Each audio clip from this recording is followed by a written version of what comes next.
This effect was done using CapCut, and I'm going to show you how to do it. Go ahead and open CapCut.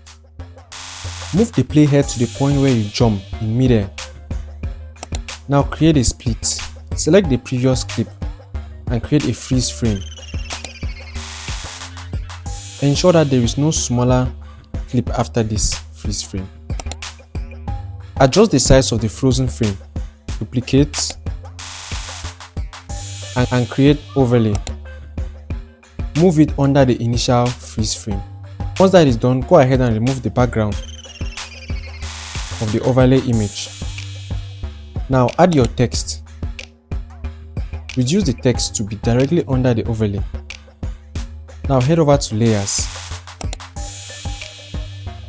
Place the text behind the overlay by clicking on back. Play it back and you're done.